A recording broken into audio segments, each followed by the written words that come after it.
Every year since 2023, I have been making videos covering the Summer Games Fest, as well as many of the other showcases around the event. What I do is I'll take a look at every trailer that interests me, and I try to predict if the game is going to be good, mid, or bad, just based off of the trailer alone. But before I start talking about all the new and exciting games coming up next week, I like to take a look back and ask, what happened to all of the games from last year? Did they come out? Were they good? Was I right about my predictions?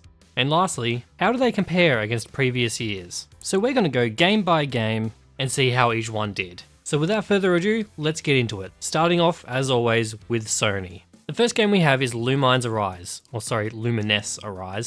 While it didn't end up being as big of a hit like its predecessor, Tetris Effect Connected, Lumines Arise was still a very good game, and it took out my favourite soundtrack of 2025. Pragmata just launched a couple of weeks ago now, and it did very well. I've played this one and I love it. I'd be interested to see if there was a spike in fertility rates among players who played this game, like, over time. Romeo is a Dead Man released to some decent reception. I watched a friend of mine play this over Discord, and I know that if I played this, I would have hated it. Suda51 games are just kind of like that though. You love them or you hate them. Silent Hill F released to a very good reception. It seemed to be a big breath of fresh air to the franchise, and hopefully now this franchise can get back on track now that there is a proven success with this and the Silent Hill 2 remake. Bloodstained Scarlet Engagement has not released and does not have a release date other than a vague 2026 time window. Digimon Time Stranger released and did pretty well across the board. I'm yet to overcome my childhood Digimon trauma to, play it. FFTTIC, because I cannot be bothered pronouncing the whole title. Yeah, it came out and it was good. Baby Steps finally released, and I played this one and it was alright. It's landing on the lower end of good, and I think most of that comes from the humour in the game lifting it up rather than the gameplay. Hirogami came out and was surprisingly mid. It's on the higher end of mid though, but it seems like there's a lot of criticisms levied towards the gameplay, with praise put towards the art and the music. Who would have known that the mid-looking golf game would indeed be very mid? Who would have known that that good-looking Ninja Gaiden game would indeed be very good? Angry Girl Climbs a Mountain game came out, and it did very well. The Mortal Kombat Legacy Collection released and received some pretty middling reviews, a lot of which is from players frustrated at the broken online multiplayer. Metal Gear came out and was very well received. I played this and I refunded it. Look, the game was extremely expensive, okay? I'll buy it when it's on sale for a reasonable amount of money. Neo 3 came out, apparently. I don't remember seeing it pop up on the Steam store. I mean, I wasn't gonna play it. Tides of Tomorrow released just last month in April, and I almost picked it up. Reviewers were a bit more middling with it, but players seem to like it a bit more, which pushes it into good. I'm intrigued by a game that is shaped by a player who played the game before you, and you're living through their choices. I hope this game did well enough that the developers are able to kind of expand on this idea. Sea of Remnants has not released, but had an alpha test as recently as February. I was initially kind of excited for this game, but it is going to be free to play with gacha mechanics, so that kind of dampens my hopes a little bit. Not to say that it can't be good. I did like Honkai Star Rail, but just the words free to play and gacha just significantly reduces its odds of being good. Sword of the Sea released to some very decent reviews, less decent if you played it on PC because the game was unoptimized on release. At least it looks gorgeous, unlike a lot of other games that seem to want to cook my PC these days. 007 First Light pretty much came out the day I am recording this script. Critics' reviews are out and it looks like it's going to be good. Editor me will fix the stats on this one. Finally for Sony we have Marvel Tokon, which did not release, still looks promising. I was not expecting it to be the cost of a full AAA title though. It's due to release sometime in September. And that is it for Sony. Of the 20 games that I looked at in 2025, 17 of them released, leaving only 3 unreleased, those being Marvel Tokon, Sea of Remnants, and Bloodstained, making this a pretty healthy around about 85% of games released. Also, speaking of healthy, of those 17 games, 14 of those games were pretty good, with 3 of them being mid. No bad games this year, which is an improvement over last year, which was Concord. As for my predictions, I was able to get 13 out of 17 right, which is a major improvement over last year as well. Good on you, Sony, for getting better. Now let's move on to Summer Games Fest. Mortal Shell 2 has not released yet. It is still on track for a 2026 release, with some betas to be held sometime soonish, which can be signed up for. Death Stranding 2 released, and I still think it holds the title for the most beautiful looking PS5 game. Kojima's done it again. Chronicles Medieval, no release, though the developers have started to do monthly dev updates on the Steam page for those wanting to keep up with it. It looks like the price of Sonic Racing Crossworlds didn't stop people from buying and loving the game. I played the beta and it wasn't really for me. Code Vein 2 released to a pretty mid reception. It's close to good but didn't quite make the mark. Upon looking at the reviews, a lot of people seem to be generally disappointed that this isn't more of an improvement over the first game. End of Abyss did not release and I'm having trouble finding any recent news about the game. I did find a video from a Game Informer, which I didn't know still existed, that was uploaded a couple of weeks ago. Mouse PI released just recently and was met with some pretty universal acclaim, which is absolutely great to see. Game of Thrones War for Westeros did not release and there isn't much news going on with this game. Steam still has a vague 2026 release date. But Mundfish are 0 for 2 for the games that they announced. Atomic Heart 2 and The Cube are both unreleased. Not much a surprise with The Cube, but Atomic Heart, they released a DLC for that game this year. Like, what? Onimusha, Way of the Sword is not out yet. No concrete date yet, but I expect this game to show up again in this Summer Games Fest, probably with a release date this time. Felt That Boxing, not Feel That Boxing, which I mistakenly called it last year, did not come out, and I had a look at their website and the news on there is more about how much money this company is raising from investors more than any actual news about the game itself. Killer Inn released back in February to a pretty mixed reception, although that seems to be dropping lower as the game goes on because the player base seems to be dwindling and players are having a hard time finding matches. Arc Raiders, pretty sure this one goes without saying. It was good, it dominated the algorithm for quite a while. I loved it, it was my number 5 game last year. That being said, I haven't played it in like 3 months. I'm just kind of waiting for one big huge update to bring me back in.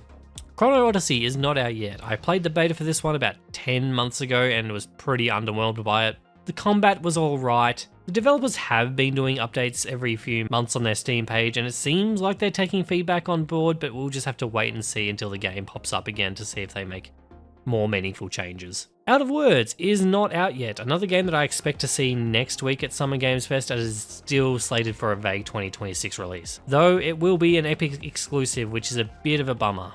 LEGO Voyages released to a decent reception last year. I've played this one myself and I agree with the sentiment that it's great, but it is just a little bit too short. It felt like there were many ideas with this one that just kind of went unexplored. Nicktoons and the Dice of Destiny just scrapes into the good category, but the amount of user reviews for this one is pretty low considering it's a Nickelodeon licensed game.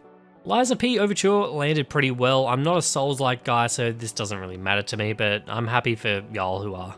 Fracture Blooms, no game, but there is a demo that released back in October that is getting some pretty positive reviews. I can't for the life of me remember why I thought this was going to be good. It was one of those games sandwiched between all of other anime games, and I usually just ignore these. Jurassic World Evolution 3 landed with a strong positive reception. I still don't know why they didn't just call this Jurassic Park Evolution, but whatever. Mina the Hollower is set to release on the 29th of May, which is when I'm planning on having this video out. It's probably going to be a couple of days after that, let's be honest. Again, editor me will fix this up. Deadpool VR launched to a decent reception with reviewers and a slightly less decent reception with players. Still enough to keep it in the good tier though. Dying Light the Beast released, and even though it changed up the formula a bit, it seemed to do very well.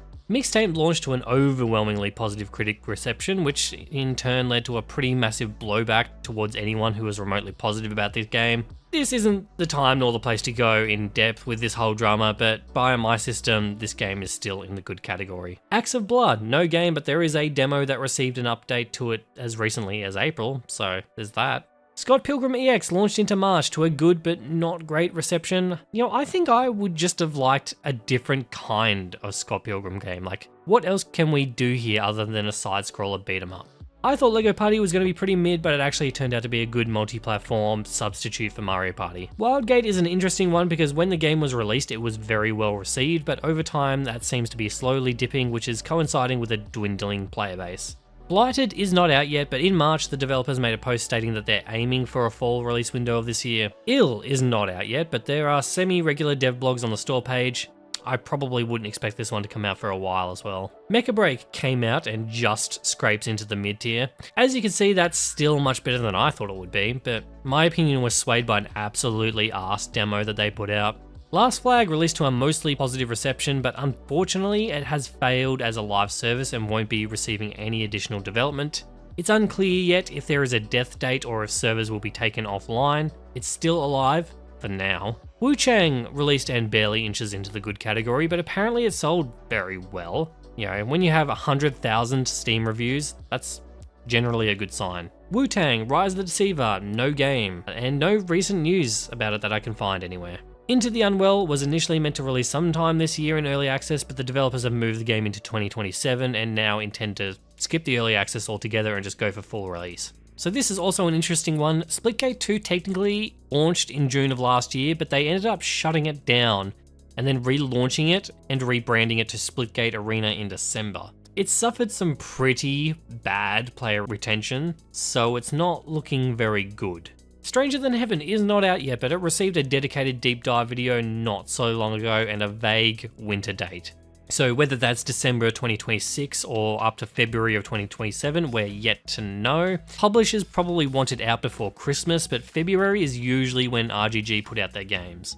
And ending off Summer Games Fest is Resident Evil 9. Yep, it was good. I think we all knew it was going to be good. Even I picked this one up and yeah, I think it's pretty decent. Capcom are just having an awesome year, it seems. So let's take a look at the stats. Of the 40 games that I looked at from Summer Games Fest, 23 of them released while 17 did not, which is pretty similar, although just a tiny bit worse than last year. Of the 23 games that released, we got 16 good games, 6 mid games, and 1 TBD, which is Mean of the Hollower, which I'll have updated on screen. Which, considering there are no bad games, is a better hit rate than last year, though I reckon if we gave it a few months, we might have a couple of dead games, which, you know, would have pushed them into bad/dead, because if a game's dead, it's not a game. As for me, my prediction rate was 15 out of 23, which is also just slightly better than last year. Moving on to Day of the Devs. Snap and Grab released in April, but it seems like they're doing an episodic release schedule for the game, but seems to have landed well, regardless. Big Walk is one of my biggest disappointments of 2025. Not because it came out and it was bad, but because it didn't come out and I just really wanted to play it.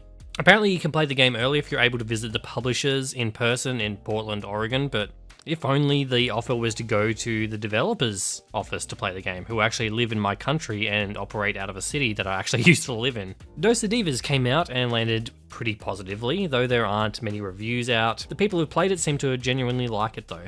Possessors landed with a score just good enough to put it into good tier, though I suspect some of the more recent negative reviews may be spillover from what happened with Hyper Light Breaker, and general worry and disappointment with the studio who made it.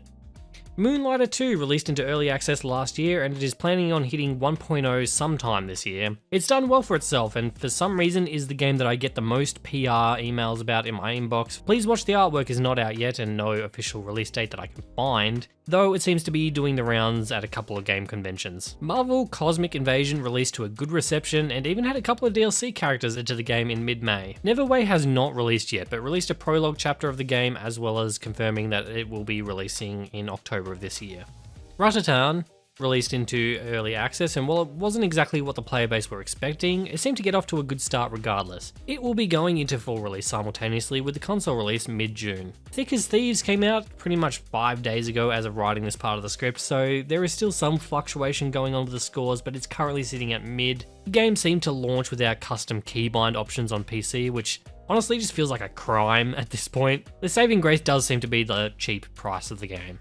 Pocket Boss came out to a decently positive reception. I had forgotten about this one. I really need to actually just start wishlisting the interesting games from these showcases as I go. Consume Me is a title that feels a lot more sinister than what the game actually looks like. Regardless, it landed well and people seem to resonate with the very personal story this one tells. Tire Boy is not out yet. No release date that I can find, but it looks like it has been playable at certain conventions. Ball X Pit came out and did phenomenally well. It was Devolver's flagship game for the year and, as pretty much always, they chose well.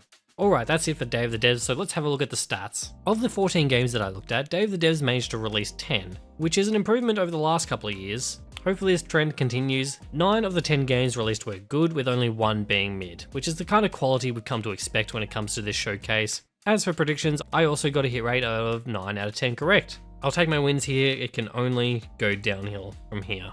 Moving on to Wholesome Games, Leaf Blower Co. blew onto the scene with a pretty decently okay reception. A lot of the player reviews call it a very relaxing game, and I can think of nothing more relaxing than the sounds of my neighbour's leaf blower ruining just a peaceful afternoon. Story of Seasons came out to a good reception. I wish I wrote the title tagline in my script because apparently there are a lot of these games. While Gauntlets came out way back in 2024, the multiplayer follow-up Gauntlets Together is yet to release, and I couldn't find much news on it. Is This Seat Taken, the game about unhygienic shapes. I played this one and I loved it. I am glad that there are a lot of others that share my love for it. It is a nice, simple puzzle game and yeah, very wholesome. Oh, I remember this one. It's the house designer game with the house mascot fella. It did decently good, so good on him. Let's Build a Dungeon is not out yet, but it had a demo come out during Steam Next Fest earlier this year. I remember downloading it, but I never actually tried it. Still a vague 2026 release date for this one. Vending Dokkan, released into early access a couple of days after last year's Wholesome Game Showcase, seems to be doing well and even received a major update as recently as early May. Winterbow released to a good reception, and although this one did launch as a 1.0, it also has been receiving updates as recently as early May as well. Tales of the Shy is a very interesting game because the critic and player reviews on Metacritic put this game at mid, while the Steam player reception puts this well into positive. Usually the outlier is the Metacritic user scores because they are so easily review bombed, but I'm willing to go with Steam on this one because the sample size is much higher. But it should be noted that there seems to be some kind of disconnect somewhere with what people think about this game, and I'm honestly just not sure why. Haunted Paws has not released yet, but started up some monthly dev blogs to cover development. They had a playtest recently and have committed to giving the environment a lot more detail. Everdeep Aurora released in June of last year to a small but very positive reception. Seasonal Cemetery also released June of last year to a small but very positive reception. Gecko Gods, another game that I've seemingly forgotten about. How do you forget a name like Gecko Gods? It's a pretty sick name. Well, it came out and it was good. Oh boy, Hotel Galactic. So when I first saw this game all the way back in 2024, I called it bad. And then at Steam Next Fest, it got some pretty decent buzz. So when it came back in 2025, I overcorrected to good, when in reality it released and landed in middle. So I reckon if I had another year to reassess, I probably would have gotten it eventually. Discounty, I kind of knew in my heart would be a good game, but I generally steer clear of games that remind me of just real life too much. Seems like they're going to announce a new update coming at the Wholesome event, so if you like this game, then stay tuned for that. Collector's Cove hit the Steam store March 13th and was received pretty well. Kulu Niku Bowl Up came out in April and hit overwhelmingly positive on Steam. I checked the Steam store almost every day, so I'm surprised that this one didn't show up at some point. Llamalandia is not out yet, but there is a demo on the Steam store page. I'm yet to try this one, but I will at some point because, I don't know, I just really like llamas, you know? Muri Wildwoods, pretty much the same story with this one, although the demo for this one seems to be updated semi-consistently. And to end things off with Wholesome Games, it's more of the same. Maisie Village isn't out yet, but there is a demo and they're looking to launch into early access this summer, which must be pretty close then. Wholesome Games. Of the games that I looked at from the Wholesome Showcase, 14 of 20 released, which does pretty much put this on par percentage-wise with previous years. Also, just like previous years, of the games that released, all but one of them were good. As for my predictions, 7 out of 14, which is an improvement, but something tells me that I won't learn from this very obvious pattern of game quality that I can see here throughout the past few years. Moving on to future games. The Expanse has not released yet and in fact isn't slated to release for another year. Though they did have a beta not too long ago, I'd be interested to see what kind of feedback they were getting because this does seem like a very ambitious game. Echoes of the End sits pretty much right on the edge between mid and good, but I'll have to put it in mid for now, because on reading the reviews, even the positive ones paint this experience as a bit flawed. Whispers in the Fog has not released yet. In fact, I can't find any news on this game whatsoever. Socials are dead, there's no known publisher for it. Weird. Herdling came out and was good. The developers have already moved on to their next game, which is a pinball deck building game, which actually sounds weirdly interesting, and that already has a demo available. Sleepaway came out and was mid, bordering on good. A lot of the praise for the visuals, but not so much the gameplay or the story, which means there's a chance that I probably would like it. Eric Shome was one of the few games I remembered to wishlist while I was watching the events last year, and then I just didn't play it. And I guess I'm missing out because the general sentiment behind it seems to be very, very good. The Explorator launched into early access in June, right after the Future Game Show last year. And while the reviews seem to be positive, it has unfortunately not managed to find an audience. Upon reading the latest update on the store page, released May 11th, the developer of the game outlines that the game just didn't hit with any audiences. They're planning on reworking the game into something more palatable to publishers and general audiences in hopes of just salvaging the project. Which is a shame to see, but props to the developer for really sticking with the game instead of abandoning it. And I'm hoping for the best. Constance came out in November and landed pretty well, just Kind of a shame on the timing on Silksong though, hey. Ascendant, if after search your name and 3 other products come up with identical names, you fucked up. Once I found the right game, I also found out that it didn't release, but had a playtest sometime during last Steam Next Fest, so it's progressing. Lost Eidolons, Veil of the Witch, released to a decent reception and also continues to receive semi-regular updates. Firefighting Simulator Ignite released and somehow wasn't absolutely terrible, but it found its market and its player base, so okay. Fantastical Bureau, I'm not saying the full name, didn't release, and there was a devlog on the developer's YouTube channel about 6 months ago, but I'm struggling to find anything more recent about it. Waifu Tactical Force has a release date set for 2027. They're planning on having a playtest from June 4th to 9th this year, so slap bang in the middle of Summer Games Fest, so thankfully I will be too busy to try it. Ahoy is not out yet, but has very regular dev journals, 32 of them in fact, on their Steam store page. So if you're following this game, you seem to be getting some pretty intimate knowledge of how it's developing. Flickshot Rogues. This is your regular reminder to wishlist the games that you're interested in, because if you're like me and you see 500 game trailers a year, then you tend to forget some really interesting projects. Game released, game apparently good, now on my wishlist so I don't forget about it this time. Ascend to Zero is not out yet, but it is slated to release on July 13th, so it's not too far off. Worship released into early access middle of last year, and it landed pretty well and posted an update as I'm writing this, explaining their plans for their 1.0 launch later this year. Deathground, man, I was really rooting for this one. Deathground released into early access to a mid-reception. Now, developers have been giving this consistent support, so I'm hoping they can turn the ship around. Fading Echo has not released, but there was a demo for it earlier in the year and I played it and it's okay. Not so fun fact about this one, this was one of my best in show trailers from last year, and the music in the trailer got my Summer Game Fest video copyright claimed. And now there's a fucked up gap in that video.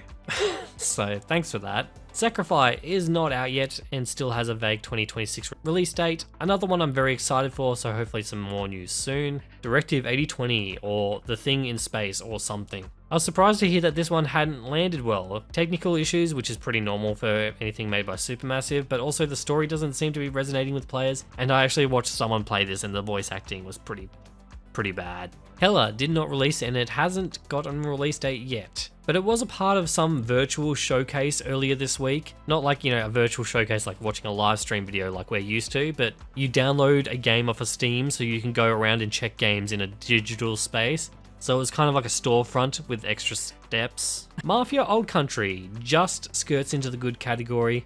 It was a big budget game, kind of failed to meet full expectations of the players. Tenet of the Spark, not out and no news that I could find, which is interesting because I thought this one had a little buzz behind it after the showcase, but I'm guessing that's kind of worn off now. Crysoul came out to some decent reviews and this game looked absolutely gnarly, and I've heard some good things from the people I know, so it's on my backlog. Maybe one day. Rounding off future games, we have Ritual Tides, and it must be far off in the future because there is no game yet still. Alright, Future Game Show. Of the 26 games that we looked at from the Future Game Showcase, only 14 of them made it to release, which is a significant downgrade from last year.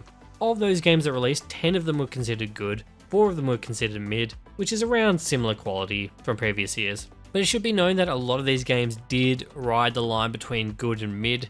As for my predictions of the 14, I got 11 correct. Maybe my barometer for game trailers has reset. Maybe I'm subtly foreshadowing for it all to go down in flames. Which one will it be? I actually make these going showcase by showcase, so I actually don't know yet. Moving on to Frosty Games Fest. My Arms Are Longer Now has not released yet, but this one actually showed up on my Instagram feed like last week, which I thought was strange. And it turns out in March the developers were able to pick up a publisher for the game, that being Jackbox Games, which is strange, but good on them. Game is coming later this year supposedly. Letters to Arala released in September to some decent reviews and recently got an announcement for a Nintendo Switch release. Just real quick, when you look at this game's Steam page, the first line of the description of the game reads, and I quote, "Play as a turnip with a big juicy bum, delivering mail to a cast of colourful characters on an Australian island." And look, who wouldn't want to play that kind of game? Terrora Skycall launched in December to a good rating, but judging by the Steam reviews, small audience. It's a bit of a bummer. Junklands is not out yet and it's still getting progress updates every now and then. Expect this one to not release for a little while. Bones Wandering Soul did not wander into a release, but it has been wandering some local Aussie conventions. Null Star Solace came from my home state and I told you all. We only export the best of the best in Tassie. Canvas Street. This one did not release and doesn't even have a Steam page at the moment. The website for it says that it is coming in 2027. Bravecart. I've had a whole ass year to think of a better name for this game than Bravecart, and I still just can't do it. Maybe there really was no better name, but we call them trolleys, mate. No release date that I could find, but it did the rounds at PAX Australia last year. Anti-Citizen Red is not out yet, and no news that I could other than an alternate trailer on their YouTube channel. Key Ferry released, and although it only has 42 reviews on Steam, it is 100% positive, so well done. Reprieve has not come out yet, and I can't find any recent news on this one either. It has an itch.io page, but no recent updates that I can find. Winnie's Hull. Okay. Winnie's Hull released and ruined my childhood, but at least the game seems to be good.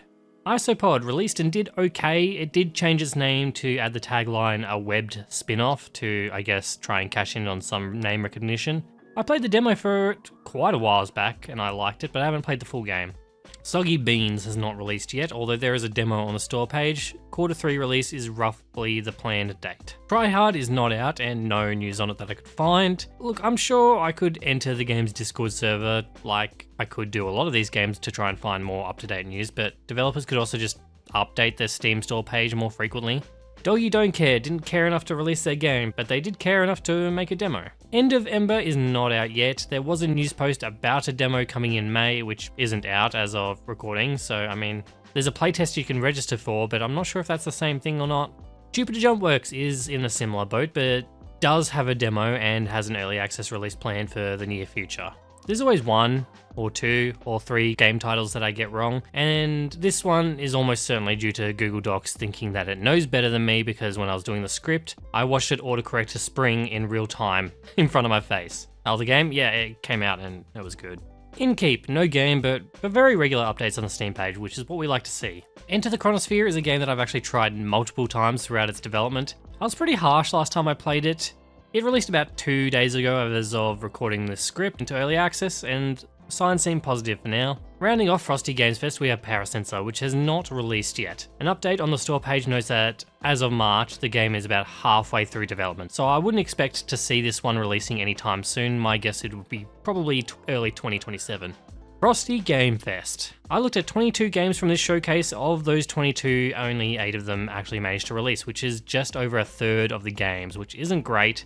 But on the brighter side, all of the ones that did were good. Now, a lot of these were very small games that were not professionally reviewed, so we only really have the Steam players' opinions to go off of. But hey, I'm happy because that also means I got 8 out of 8 guesses correct for this one, which might just go to show that I am linked to my fellow country people, or that I just got really lucky and all the games that I thought didn't look very good didn't actually get a chance to release. This was the first of its kind, so nothing at the moment to compare it to, but Frosty Games Fest is coming back this year, so we will reconvene in a year's time to see if we can bump up that percentage of released games. Moving on, women-led games.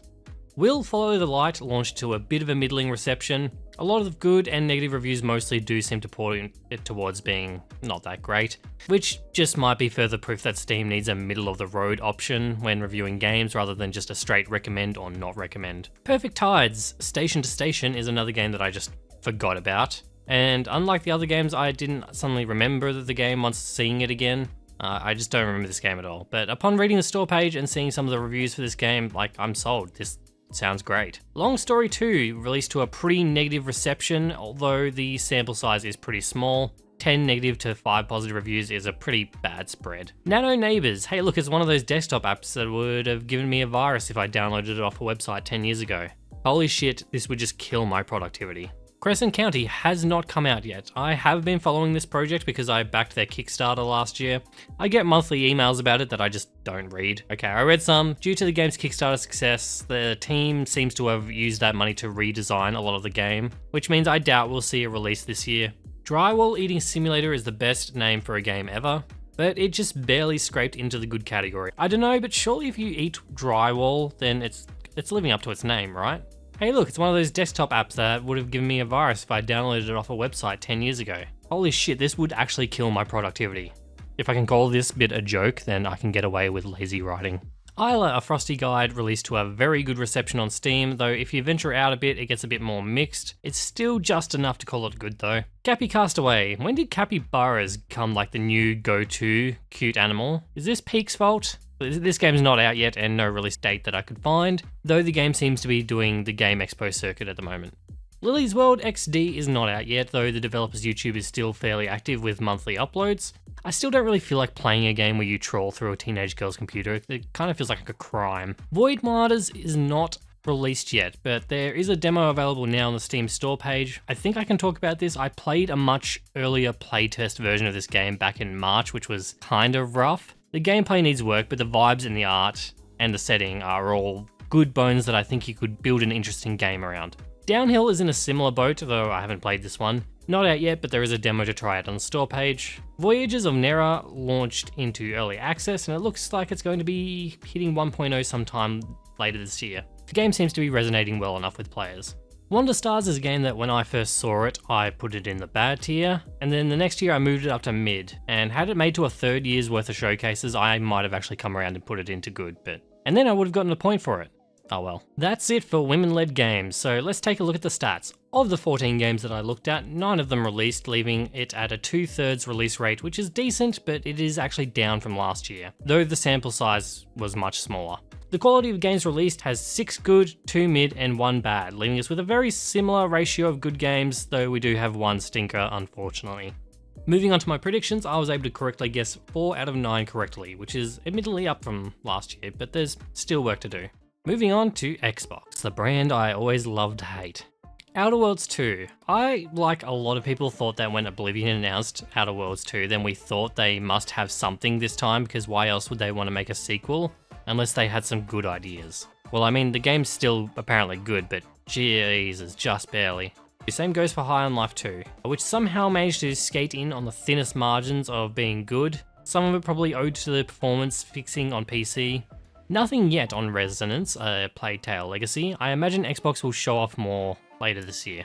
Blood of the Dawnwalker is not out yet, but last month they confirmed their release date for this upcoming September. Super Meat Boy 3D, I actually reviewed this one not too long ago. It's a good game, but unfortunately it doesn't really hold a candle anywhere near its predecessor. Ninja Gaiden 4 launched to a very good reception, which leads me to ask, has there been a bad Ninja Gaiden game? Like, genuine question, I don't know because I have not played any of these games. Beasts of Reincarnation has had its release date set for this upcoming August. Clockwork Revolution has not had its release date set for any time, but I imagine that it will be probably revealed in this upcoming Xbox showcase. Grounded 2 launched into early access in June and was very well received, which is a testament to the core strength of the gameplay because this might very well be the worst running game that I have played in the last 5 years. Chronos: A New Dawn. Hey, I did a review on this one too. Chronos is great. I'm not into horror survival games, but since playing this one, I've been starting to dip my toes into the genre here and there. And yeah, it's all owed to this one. Aphelion came out just this last month, and I don't really know what happened here. The developers just missed with this one. Unfortunate. There Are No Ghosts at the Grand. This was one of my best in show games last year, and I played the demo for it last week, and it was a little rough. But there is a solid idea here. The musical stuff is really cool, but I think after playing a 2026 release will be a bit generous, but I'm happy to be proven wrong. Mudang Two Hearts. I genuinely don't know what's going on with this game. It has been radio silent for 10 months now. The developer's website isn't even up anymore. The Discord invite on their Steam store page and their Twitter, it's expired, doesn't go anywhere. I've found an article that hinted that the game may be in trouble due to the Korean version of LinkedIn showing the development team's personnel losing 80% of their workforce, which if true, is really bad news for the game. It's not officially cancelled yet, but it looks pretty grim. Planet of Lana 2. I mean, things aren't looking grim for this game. It launched to a very great reception. No release yet for Animo, but a few beta tests have been run and it certainly looks like it's going to be one of the games of all time. Tony Hawk Pro Skater 3-4 Remake just skates in... Oh, wait, I already used that one. Well, it's another skating-based game that didn't quite hit where it needed to, though it's close. People are calling it decent, but nowhere near the quality of the 1 and 2 remake. At Fate's End is not out yet, but Thunder Lotus is also working on 33 Immortals, so I imagine when that game hits 1.0, then we'll probably start to get more news about this one. Gears 1 Remaster. Oh god, man. How on earth do you fuck up a Gears of War remaster? Tell me that. This shit was so ass. Why bother if you're going to do something so lazy? Persona 4 Remake. There's really nothing yet on this one.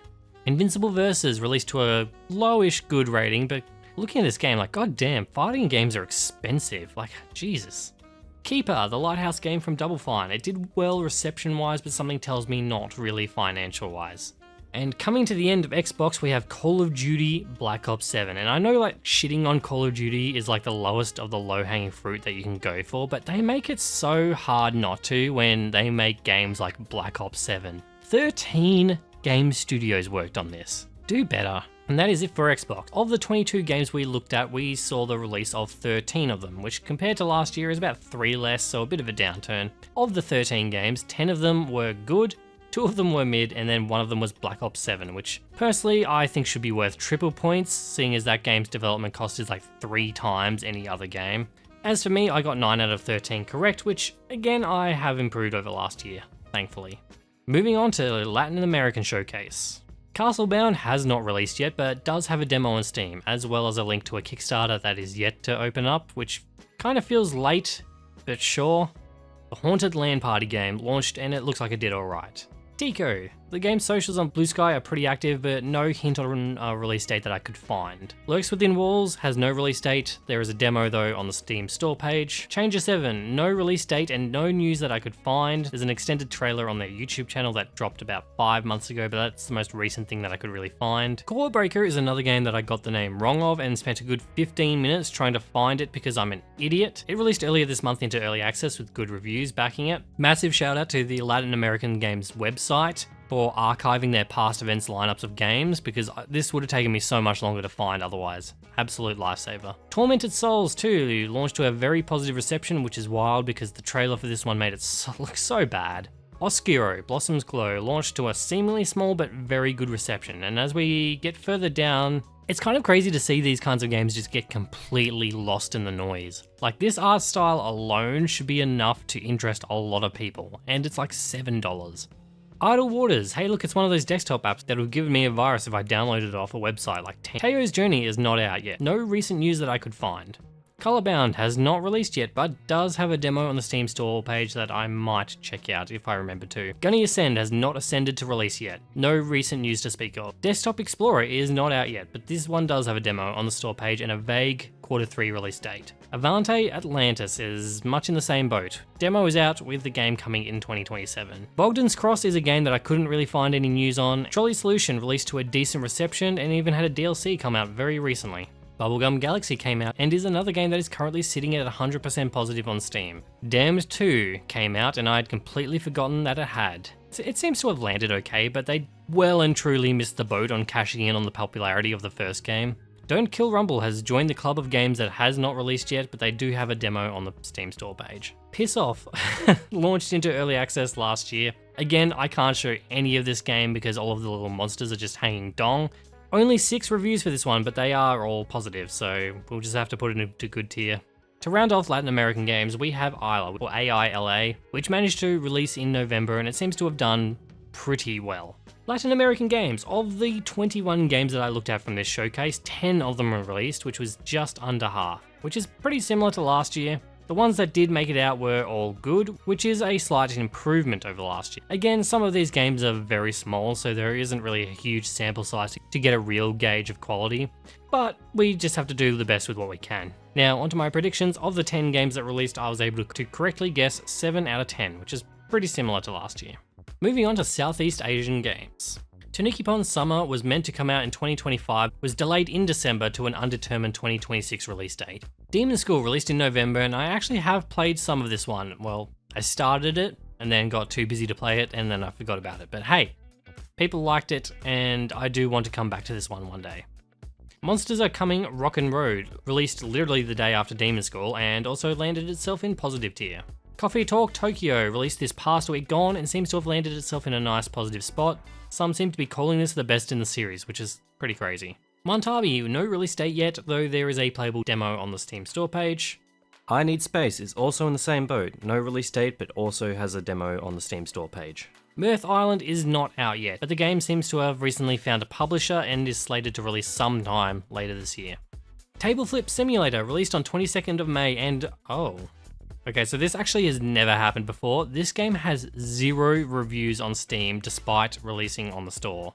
Well, Metacritic has 2 critic reviews, but it doesn't have an official score, but this is all I can go off of, so unfortunately this game is put into the mid tier. iTimes has not released yet, but has set a date for the 23rd of July. There is a demo on the store page. Sitting at overwhelmingly positive, Not Monday Cafe turned out to be more than mid, which is good on them. Seed Up did release, but unfortunately did not quite make it into the good tier.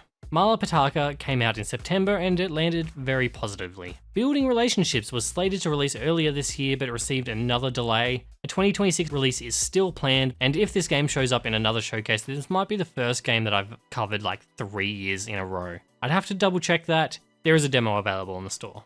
Nightmare Circus, it might just be the trend with this showcase because Nightmare Circus isn't out yet, but there is a demo to try. Fun Guys Swarm. I'm starting to think that the reason that I'm doing much better on my predictions this year is because there are much less Vampire Survivor clones than usual. And, you know, those games never look anything but mid to me. This one launched in early access and looks to have done pretty well. Upin and Ipin came out, though based on the reviews it probably shouldn't have. Lost and Found Co. Hey, I reviewed this one on the channel back in March. Looks like the general public seemed to agree with me on this one. No Straight Roads 2 did not release, and I was kind of expecting that considering the trailer for it didn't really show off anything last year. It looks like it's probably going to show up again in the Southeast Asian Showcase again this year with more info. Which brings us to the end of the Southeast Asian Showcase. Of the 18 games that I looked at, only 10 of them managed to release, making it just over half. Last year was the first time I looked at Southeast Asia, so we don't have anything to compare back to. So out of the 10 games that released, 7 of them were good, 2 of them were mid, and 1 of them were bad, so about a 2/3 hit rate. Of those 10 games, I was able to predict 6 of the games correctly. Don't worry folks, we're almost there. One last push, and it's a big one. PC Game Show, let's do it. Whiskerwood released into early access in November.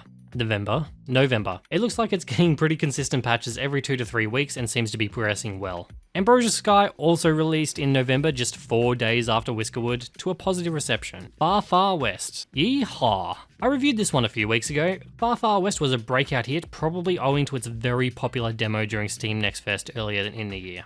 Fresh Tracks came out and was decently received. Like, I don't know guys, I look at the gameplay and I really just don't see it. But I'm not going to argue against the consensus though.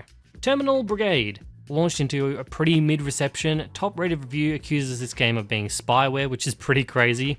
Apparently it's had an Evangelion crossover at some point. I think I'll be glad to forget that this thing ever existed once this video is over.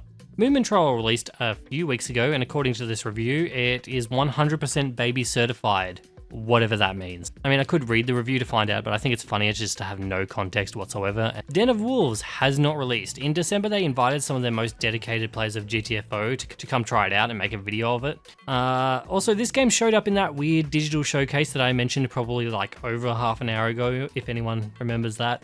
All System Dance, no release and no news that I can find anywhere. Engine Fall is not out yet, but the game did hit 300,000 wishlists on Steam on the 27th of May. There will supposedly be a playtest starting on the 8th of June. Dawn Apart released in early access, middle of last year, and just manages to skirt the line into being good. Modulus released to a good reception in April. Generation Exile launched into early access and just hit 1.0 in April. Now, when I was making the spreadsheet for this video, and I came across this game, it was sitting in mid territory, and then when I came back a couple of days later to write the script, it had crept up into good. So this game is like one bad review away from dropping back into mid. It's good for now, but you're on thin ice, buddy. The Alters, I've played this one and I loved it, mostly for the story, but it's the clever way the premise of the game is weaved into the gameplay is what kind of makes me forgive its shortcomings. No, I'm Not Human creeped into release in September and was a pretty decent hit. People still love analog horror. Botsu has not released yet, but there is a demo on the Steam store page. I've played this one with a few friends and it's a lot of fun. Highly recommend trying if you've got a few friends and a couple of hours to kill. Far Ever, this is another game that has been swaying back and forth between mid and good. I played this during Steam Next Fest and liked it, and then I played it again right before release and liked it less. Judging by the reviews, the problems that I've had with this game are still yet to be fixed, mainly just the performance. Sometimes you just look at a game and you say to yourself, is this seriously good? Pizza Bandit launched into early access and apparently it's good, but I just find it really hard to believe, but okay. The Last Caretaker released into early access and seems to have landed pretty well. It received its 4th major update as of May 14th, so it seems to be progressing along pretty good. Railborn is not out yet, and there have been monthly dev blogs on the Steam store page if you want to follow development. Spirit X Strike launched into early access in June 2025. Though it's currently sitting in good, it hasn't really received any updates since December. Goblin America, which is apparently a game that I covered last year, is set to release on June 18th, just missing out on the window for this video. There is a demo on the Steam store page, and the game will be launching as an early access title. Pigface released in September to early access and is currently sitting overwhelmingly positive on Steam. I actually rewatched the trailer for this one on Steam as I was doing my research. Damn, this game looks really great. Terratech Legion. I always forget the name of Vampire Survivors clones. Bullet Heaven, that's it. I don't know why I just cannot internalize that. I just keep calling them Vampire Survivors clones. Oh yeah, right. Terratech came out, by the way. Lost Rift launched into early access and is currently considered mid. I just kind of think this game is a waste for the development team making this. This is like People Can Fly. They did Bulletstorm. Like, why are they making a game like this? Millet Signer is not out yet. I played the demo for this one ages ago and it wasn't bad. I'd really like to see how this one shapes out, but there's no recent news to report on for this one. Dispatch came out and did gangbusters. I loved the game also. It was my 4th favorite game of 2025. I mean, it is just a fancy visual novel, but it had a really fun story. I highly recommend it. Oh hey, I played this one too. This one was my number 48 game of 2025. Yeah, look, I just didn't vibe with it, but it hasn't stopped others from doing so. FBC Firebreak is a strange one because why would Remedy go out of their way to create a multiplayer game if they didn't feel like they had a good idea? The game has officially ended support, but they plan on keeping the servers online for quote-unquote years to come. I would have liked indefinitely to be the word used there. Also, it now has a friends pass, so you only need one person to own the game to be able to play it with friends, and they also lowered the price of the game. Morbid Metal launched early April into early access and already has had one content update added to it. It's landed pretty well by the looks of it. Love Eternal. I don't know why I thought this would be good, but it is, so I'll take it. Busbound. So I just have to ask the question, who plays these simulator games? I just don't understand them at all. But somehow I just get the feeling that these people are just really happy. Voidbreaker. Hey, I've played this one. It's a great game, somehow made by a solo developer. Grave Seasons isn't out yet, but it is set to release on August 15th. Clover Pit, so I've actually played this one too and I really liked it. I don't know what past me was thinking because Clover Pit turned out great. Eugenics. Do I even need to say anything for this one? Dead Reset came out and has seemed to do pretty well. How are FMVs still a thing and why does this one look like it genuinely has a good budget behind it? Nothing yet from Burn Band. Apparently the devs behind this game post a new game they've made on their Patreon every month, so maybe they're just under a huge workload. Wonderberg, which is our very last game. Unfortunately has not released yet, but a news post on the Steam store says that it is coming sometime this summer, so within the next 3 months you'd hope. PC Game Show. So I took a look at 38 games from the PC Game Show, and of those 38, 28 of them released, which is a fairly big jump up from last year, so well done.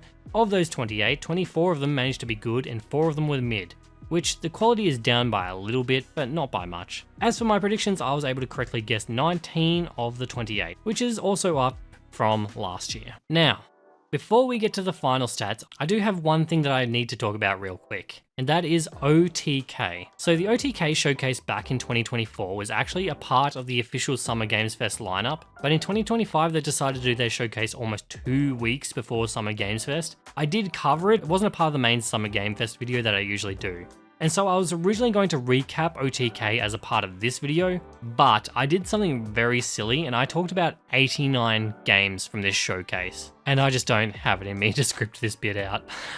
Especially because this is the last time I'll ever be covering OTK. See, this year the OTK showcase rebranded to something else entirely. I think it's called Wishlisted or something. And they held their showcase at the end of April, which I didn't know about until it was way too late. I've never really liked their showcases that much anyway, so I might as well just rip the band-aid off now and just cut them loose. Now, I do have the stats, I just haven't double-checked them. So OTK, of the 89 fucking games I talked about from OTK last year, 49 of them released, and of those 49, 33 of them were good, 14 of them were mid, 1 of them was bad, and 1 of them was a crypto website game that I could not find any reviews on anywhere. As for my predictions, I was able to get 23 out of 49 correct, which is just under 50%. Now, I know these stats are a bit busted, and it's hard to compare, because going from 9 games to 50 games to then 89 games covered does not make for a very balanced stat sheet at all. This really was just all broken from the start. Now, we are at the end, so let's talk about the stats. Counting up all of the games from this year, we had 255 games in total, not including OTK. Of those 255 games, 156 of them released, leaving 99 unreleased, which is a total of about 61.2% release rate. Compared to last year, this is up by like 1.2% and a 3.2% increase since 2024. Of those 156 games that released, 129 of them were good, 24 of them were mid, and 3 of them were just outright bad, leaving this about a 4.8% increase in good games. As for my predictions, this has drastically improved over last year. Of the 156 games, I was able to correctly guess 109 of them, leaving me at a 69% prediction rate. Nice. Which is a much needed improvement over the 46% from last year.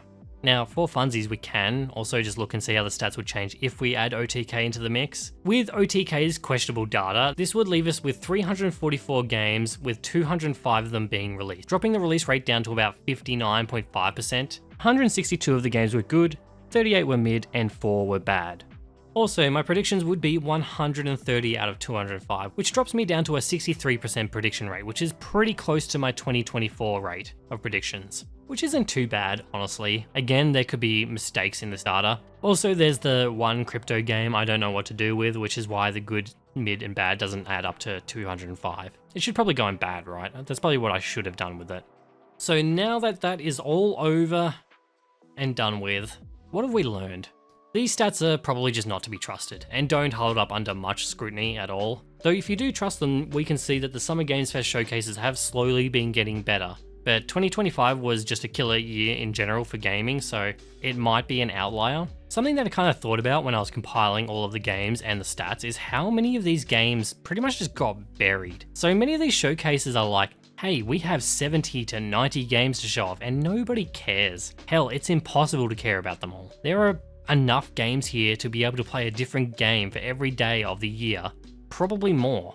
Considering how many games shown just don't end up releasing over the next year, as well as how many games that do come out and then are just forgotten, I think it's better for these showcases to just kind of curate their selection a little bit more.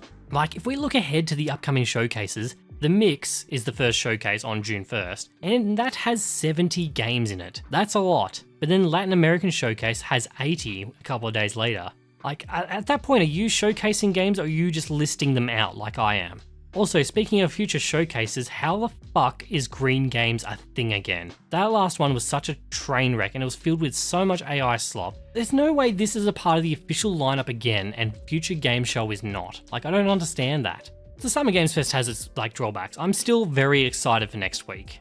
I mean, speaking of, we should probably talk about that. This year, I'm planning on covering all of the same showcases again that were in this video, but maybe we'll look at the Mix or maybe story-rich games as newcomers to take the OTK slot, and I definitely won't be covering as many games, so they'll be able to fit right in, hopefully.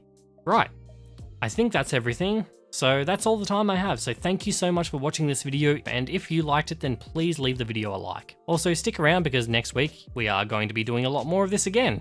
Also consider subscribing. As always, thank you so much to my YouTube members for the continued support, it is always appreciated. Alright, I'll see you all next week for more of this. Can't wait.